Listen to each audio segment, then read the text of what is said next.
आजपासून उरण खारकोपर लोकल सेवा सुरू झाली आहे। पंतप्रधान मोदी यांच्या हस्ते काल बेलापूर उरण मार्गावरील दुसरा टप्पा असलेल्या उरण खारकोपर रेल्वे मार्गाचा शुभारंभ झाला।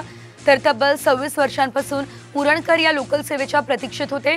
अखेर ही सेवा सुरू झाल्याने उरणमधील नागरिक आनंद व्यक्त करतायत। याचाच आढावा घेतला आमचे प्रतिनिधी सिद्धेश म्हात्रे यांनी। बघूयात। जीवनवाहिनी समजली जाणारी लोकल रेल्वे सेवा आजपासून उरणकरांच्या सेवेत दाखल झालेली आहे।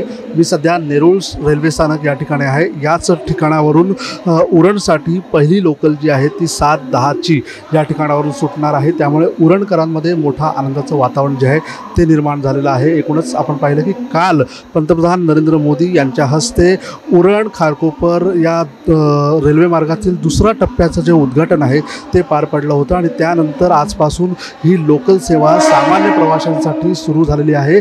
7:10 ची ही पहिली लोकल आहे जी उरणसाठी रवाना होणार आहे। एकूणच दळणवळणाच्या दृष्टीने लोकल सेवा अतिशय स्वस्त आणि मस्त प्रवास जो आहे तो लोकल सेवेने होतो आणि त्याचमुळे अतिशय प्रतीक्षित होते। तब्बल 26 वर्ष प्रतीक्षा ही उरणकर करत होते याच लोकल सेवेची आणि ही लोकल सेवा आता उरणकरांच्या प्रत्यक्षात सेवेत दाखल झाली आहे आणि त्याचमुळे उरणकरांमध्ये मोठ्या आनंदाचं वातावरण पाहायला मिळतंय।